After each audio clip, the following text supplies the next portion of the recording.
दर्शकों नमस्कार। एक बार फिर से उपस्थित हूं आप सबके सामने शुक्रवार के शाम के कार्यक्रम में।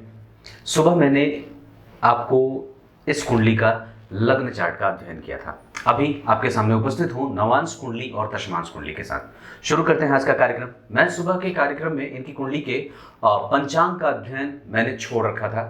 अब वो आपको मैं अभी बताऊंगा, क्योंकि वहां पे वक्त और कुंडली के देखने के तरीके को लेकर के मैंने पंचांग वहां पे रोक दिया था। अब मैं आपको सबसे पहले शुक्रवार के, ये कार्यक्रम पहले शुक्रवार को नहीं शनिवार को जाता था, बार बार ये जबान पे बात चढ़ जाती है शनिवार। शुक्रवार के कार्यक्रम में शाम को उपस्थित हूं। मार्गशीर्ष माह, व्यक्ति थोड़ा जिद्दी होता है। ये पंचांग मतलब आपके जीवन को ऐसे प्रभावित करे जैसे कि बेसिक नेचर व्यक्ति का कैसा है, मतलब होना कैसा चाहिए पर आप हैं कैसे, जैसा होना चाहिए वैसे हैं या जैसे होना चाहिए वैसे नहीं है, इस बात पे विचार करने की बात है। मार्गशीर्ष माह में जन्मे होने का मतलब है कि व्यक्ति थोड़ा जिद्दी हो सकता है, और कार्तिक माह में कार्तिक और मार्गशीर्ष दोनों का प्रभाव रहेगा। दक्षिणायन में जन्मे होने से पिता के साथ संबंध को लेकर के हमेशा ही सजग होने की बात होगी। आप कभी भी उनके विचारों से मतभेद नहीं कर सकते, ये सबसे ऊंची बात और अच्छी बात होगी। दक्षिणायन में जन्मे होने से सूर्य यहाँ पे थोड़े कमजोर हो जाते हैं, चंद्रमा बली हो जाते हैं, मतलब व्यक्ति का व्यवसायिक होना और मन का मजबूत होना ये स्वभावगत है। मतलब आप कभी भी अपने आप को कमजोर महसूस नहीं कर सकते, आपका आत्मबल कभी भी कमजोर नहीं होना चाहिए। क्लियर है? हेमंत ऋतु में जन्मे होने से थोड़ा आलस्य होता है, कई बार अनियमित होना पड़ता है, बेवजह के लिए नहीं, उसको काम ही ऐसा कई बार मिल जाता है जिसके कारण उसको अनियमित होना पड़ता है। गुरुवार व्यक्ति गंभीर है और उसका ज्ञान पक्ष बड़ा मजबूत है, इसे अच्छाई के तौर पे देखा जा सकता है। कृष्ण पक्ष में जन्मे होने से संतानोत्पत्ति में बाधाएं नहीं होती और व्यक्ति थोड़ा कामुक भी होता है। रोहिणी नक्षत्र कृष्ण पक्ष के द्वितीय तिथि के चंद्रमा शुभग्रह होंगे, इसका मतलब ये होगा कि व्यक्ति की कुंडली का ये जो पक्ष है ये बड़ा बलवान होगा, मतलब सुख, संसाधन और समृद्धि। यहाँ पे चंद्रमा मिथुन के हैं, व्यवसाय, और यहाँ पे चंद्रमा उच्च के वर्गोत्तम होने से यहाँ भी चंद्रमा वर्गोत्तम होंगे। यहाँ भी इसी राशि में बैठे हैं या इसी भाव में बैठे हैं, यहाँ पे भी इसी भाव में और इसी राशि में। यहाँ भी 11 नंबर की कुंडली बनती है, यहाँ भी 11 नंबर की कुंडली। ये वर्गोत्तम लग्न की कुंडली को आप मैं लिख करके दे सकता हूँ। जितनी ऊंचाई छू सकता है व्यक्ति, छूना चाहे छू सकता है, क्योंकि ये लग्न नवांश के बाद दशमांश कुंडली का भाग्येश बन रहा है और यहाँ लग्न में ही चंद्रमा धन भाव के अधिपति होकर के बैठ रहे हैं। अगर आपको गौर करें तो यहाँ पे एक चीज और भी जोड़ दूंगा। रोहिणी नक्षत्र में जन्मे होने से व्यक्ति नौकरी, व्यवसाय या पार्टनर के साथ कोई भी काम करना चाहे तो आसानी से कर सकता है। कृष्ण पक्ष के द्वितीय तिथि के चंद्रमा यहाँ बहुत अच्छे, यहाँ भी बहुत अच्छे, और शुक्र से केंद्र में होने के कारण दाम्पत्य बड़ा बेहद बेहद ही अनुकूल और बेहतर बनता है। बुद्धिमान पत्नी मिलने का योग, सप्तमेश उच्च के, और यहाँ पे मतलब अब पूछने वाली कोई बात ही नहीं होनी चाहिए दाम्पत्य को लेकर के। अगर विवाह करना हो, वृश्चिक राशि, वृषभ राशि और मेष राशि की जातिकाएं आपके लिए ज्यादा अच्छी रहेंगी। अभी तो राहु की दशा चल रही है। परिध योग, वैश्य वर्ण और मनुष्यगण और गर करण होने के कारण ये व्यक्ति को प्रैक्टिकल बनाने के लिए ज्यादा झुकाव उधर कर रहे हैं, ऐसा। अब मैं आपको 2-3 चीजें इनकी कुंडली में, जो दृष्टकांड कुंडली में देख करके बताऊं। जैसे इनकी कुंडली में सबसे अच्छी बात है कि चंद्रमा केंद्र में आ रहे हैं दृष्टकांड में, और सूर्य बड़े अच्छे बैठ रहे हैं। साथ ही साथ जो लग्नेश है यहाँ का, कुंभ राशि का अधिपति शनि, वो नवांश की कुंडली में केंद्र में और उच्च के ग्रह के साथ, दशमांश कुंडली में उच्च का त्रिकोण में, इस कुंडली का भाग्येश होकर के गुरु से दृष्ट, और दृष्टकांड कुंडली में भी उच्च का ही बैठ रहा है। मतलब ये अद्भुत होता है, अद्भुत नहीं बहुत ज्यादा अच्छी बात है। इसकी प्रशंसा आप जितनी भी करें वो कम हो, और व्यक्ति सच में एक बहुत ही बेहतर भाग्य लेकर के पैदा हुआ है। यश, कीर्ति, मान, सम्मान और धनाढ्य धन आदि की समस्याओं से व्यक्ति कभी भी दो चार नहीं होता है। दशमांश कुंडली में अगर आप देखेंगे तो यहाँ पे चंद्रमा का लग्न में बैठना जो धन के अधिपति हैं, और गुरु से दृष्ट होना, सूर्य का जन्म कुंडली में 12वें जाना, ये थोड़ा कमजोर, परंतु वो पराक्रम भाव के अधिपति होकर के बैठे हैं और मंगल उच्च के हैं। यहाँ व्यक्ति अपग्रेड होता रहता है अपने आप को, सामाजिक संतुलन और क्रियात्मक गतिविधियों में वो अपने आप को चेक करता रहता है कि मैं कैसा हूं, ऐसा। और शुक्र वृश्चिक राशि के बैठ रहे हैं, ऐसी अवस्था में व्यक्ति के पास उसको कई बार छोटी छोटी नहीं, छोटे मोटे यात्राओं में रहना पड़ता है हमेशा, लगभग काम के कारण कहें या फिर ऐसा व्यवहार में ही उसके समा जाता है कि वो एक जगह पे टिक करके कई बार नहीं रह पाता, या उसको घूम घूम करके भी, कई बार यात्रा से घूम घूम करके भी काम करना पड़ता है पर आरंभ में।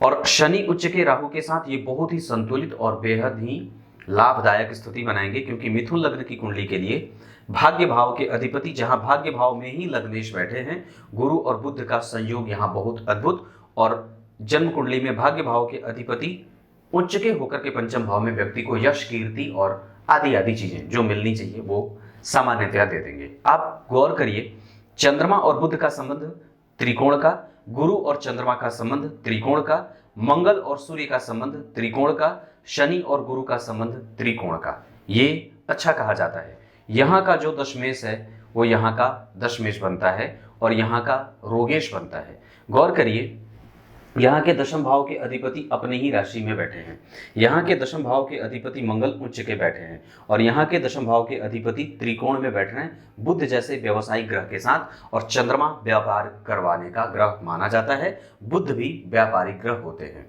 दशम भाव के अधिपति गुरु से चंद्रमा का केंद्र में होना, राहु से दृष्ट, कुंभ राशि को राहु देखेंगे, तो ऐसी अवस्था में व्यक्ति के संतुलन में कई बार कई गुना लाभ के संकेत देने वाले बनेंगे। यहाँ समस्या कहाँ हो सकती है, शुक्र के वृश्चिक में जाने के कारण कई बार व्यक्ति अनुभवी होकर के गलत निर्णय ना ले शुक्र की दशा में, जैसे राहु में शुक्र चले तब।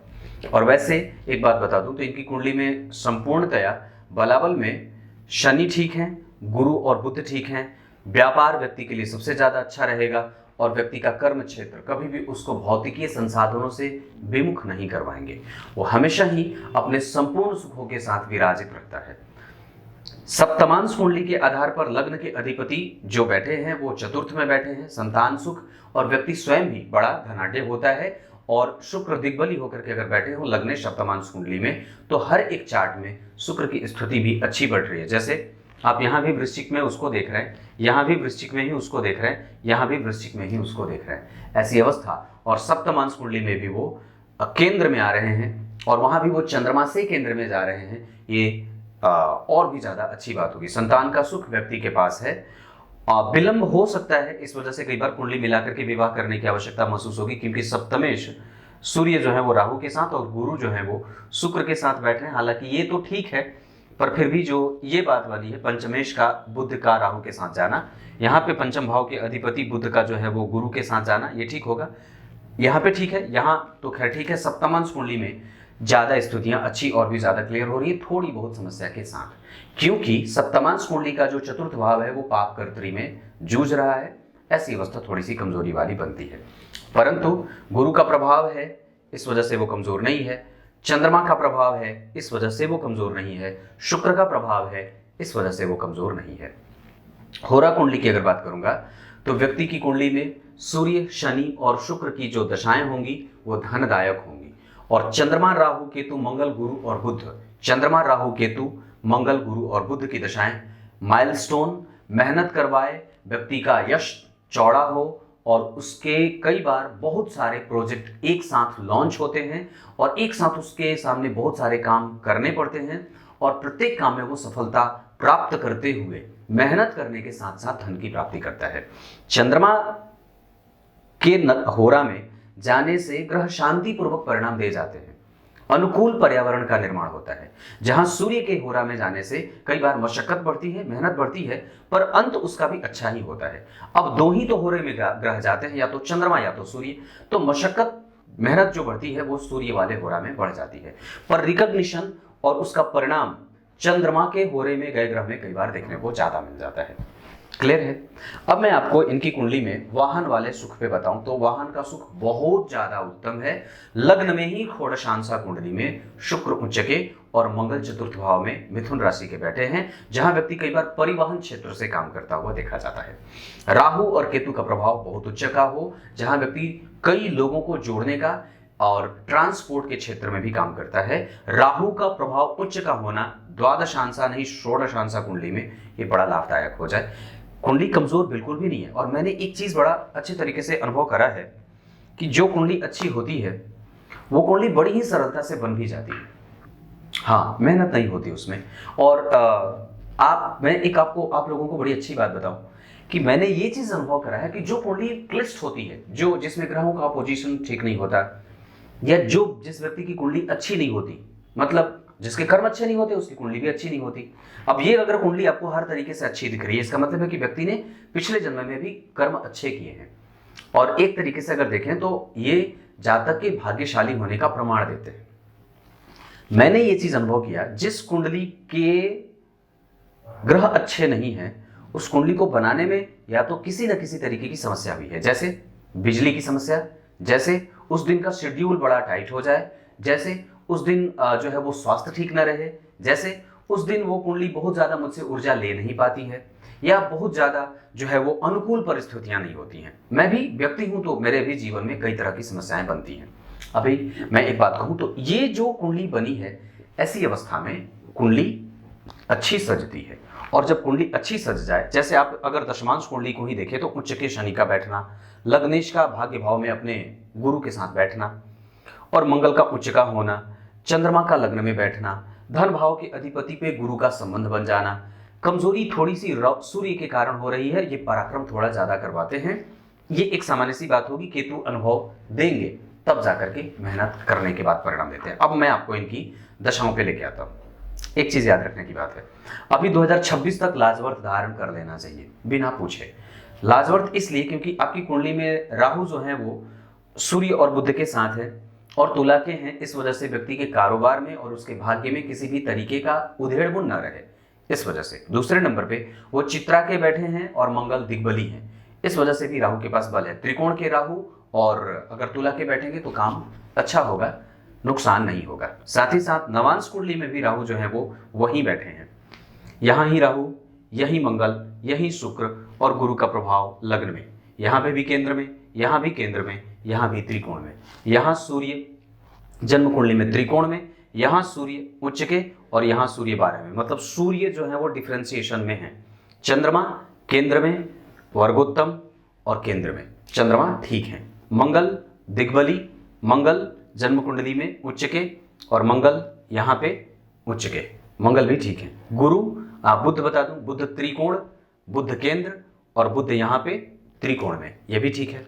गुरु केंद्र में त्रिकोण में, शुक्र केंद्र में, वर्गोत्तम और वर्गोत्तम, तो ये शुक्र। शनि लग्न में, बलि यहाँ उच्च के ग्रह के साथ लग्नेश होकर के केंद्र में और यहाँ पे शनि का संबंध उच्च का। ये सारे जो प्रभाव होंगे वो जातक के लिए 1% नहीं 200% उसके अनुकूल पर्यावरण का, आपके पहुंचने से पहले आपका भाग्य आपके साथ खड़ा है। ये कुंडली वैसी है। पूर्वजों का आशीर्वाद, व्यक्ति की बुद्धि, व्यक्ति की मानसिकता, व्यक्ति के कर्म का फल, ये सब उसको लगातार मिलते रहते हैं। अब मैं आपको इनकी कुंडली में कुछ और भी चीजें बताता हूं। जैसे राहु के बाद गुरु की जो दशा आए उसमें व्यक्ति के पास लाभ के संकेत बढ़ेंगे, और साथ ही साथ गुरु की दशा में गुरु का जो शनि वाला अंतर रहेगा वो और भी ज्यादा लाभदायक होगा। उसके बाद गुरु में बुध की जो दशा होगी वो थोड़ा बहुत व्यय और यात्राओं से संबंध बना करके करेगी। गुरु में केतु अनुभव देंगे और व्यक्ति और भी ज्यादा एक्सपीरियंस गेन करेगा। गुरु में शुक्र अनुभव का लाभ देंगे, गुरु में सूर्य स्थापित करेंगे और गुरु में चंद्रमा व्यक्ति को सुख और उसके प्रतियोगिताओं में आने के बाद व्यक्ति के पास मानसिक शांति से वो ऑटो पायलट मोड में चला जाता है। ऐसे गुरु की दशा काम करेगी। आप अगर इसको और भी गंभीरता से समझे तो यहाँ गुरु कुंभ राशि के बैठ रहे हैं। कुंभ राशि दार्शनिक राशि होती है और वो तुरंत ही अपनी राशि की तरफ जा रहे हैं केंद्र में शुक्र और गुरु का होना, शुक्र और चंद्रमा का होना, शुक्र और बुध का होना, 4 शुभ ग्रह चारों केंद्र में। मतलब ये समझ में आ रही है बात? ये जातक क्या लेके बैठा है? निश्चित रूप से मैं ठप्पा मार के ये बात कर सकता हूं, बहुत अच्छी कुंडली है। इसको आप कितना अच्छा बना सकते हैं ये आपके कर्म पे बात निर्भर करेगी। मित्रों के साथ आपके संबंध हमेशा अच्छे रहेंगे। मित्र आपके गलत नहीं है, गुरु और मंगल का प्रभाव है, मित्र आपके ठीक हैं। और मैं समझता हूं कि वो कई बार किसी भी तरीके से आपको नुकसान नहीं पहुंचा सकते। कोर्ट केस आदि का मामला कभी भी आपको नुकसान नहीं पहुंचा सकता। सरकार से आपको नुकसान नहीं होना चाहिए। वैसे राहु केतु के संपर्क में है तो थोड़ी बहुत कभी कभी ऐसी स्थितियां देखने को मिल जाती हैं। एक बात और बता देता हूं, आपकी कुंडली में भाग्य का बल, अगर कुछ भी काम करना हो बड़े बड़े लेवल पे, जैसे भवन वगैरह, भूमि वगैरह खरीदना हो, तो शुक्र को देख लीजिए तो हमेशा बढ़िया रहेगा। शुक्र की दशा, राहु में शुक्र अभी भी आपकी कुंडली में चल रहे हैं 23 के फरवरी तक। अगर अभी भी कुछ नया काम करना चाहते हैं, कुछ नया प्लान कर रहे हैं, तो निश्चित रूप से लॉन्च कर सकते हैं। और 2023 के फरवरी या बहुत अच्छे तरीके से और भी बढ़िया अगर व्यापार करना हो तो 24 के जनवरी तक भी आपके पास टाइम है। निश्चित रूप से इस पर विचार किया जा सकता है। इस व्यक्ति की कुंडली में कर्म क्षेत्र कभी भी परेशान होने वाला नहीं है, व्यापार ही करना चाहिए। इनकी कुंडली में 9 अंक अच्छा रहे, मिथुन राशि अच्छी रहे, तुला राशि अच्छी रहे, साथ ही साथ अगर व्यापार करना हो तो सिंह राशि के जातक से और उनका नक्षत्र अवश्य ही देख लेना चाहिए जिसके साथ आप व्यापार करने जा रहे हैं। वैसे जातक की कुंडली में व्यापार भाव के अधिपति भाग्य भाव में बैठ करके व्यक्ति के भाग्य के साथ मेल कर रहे हैं, जिसे अच्छा कहा जाएगा, क्योंकि केतु की दृष्टि होगी, राहु के संग होंगे तो अनुभव भी व्यक्ति को मिलता रहेगा। ये बात भी है। और धर्म भाव का अधिपति केंद्र में बैठा है, धर्म कर्माधिपति योग भी बनेगा, इसे भी अच्छा कहा जाएगा। नवमांश कुंडली में गुरु, बुध, शुक्र और चंद्रमा का केंद्र में होना और दशमांश कुंडली में गुरु, चंद्रमा और बुध का त्रिकोण और केंद्र में होना, ये अच्छी बात होगी। उच्च के शनि का प्रभाव हमेशा ही जातक को यश, कीर्ति, मान, सम्मान वगैरह देता रहता है। कुंडली में यही तो चीजें बताई जाती हैं, वो मैंने लगभग आपको सारी बता दी। फिर भी अगर कुछ पूछना होगा तो मुझे बेझिझक संपर्क कर सकते हैं। तब तक के लिए बहुत बहुत नमस्कार।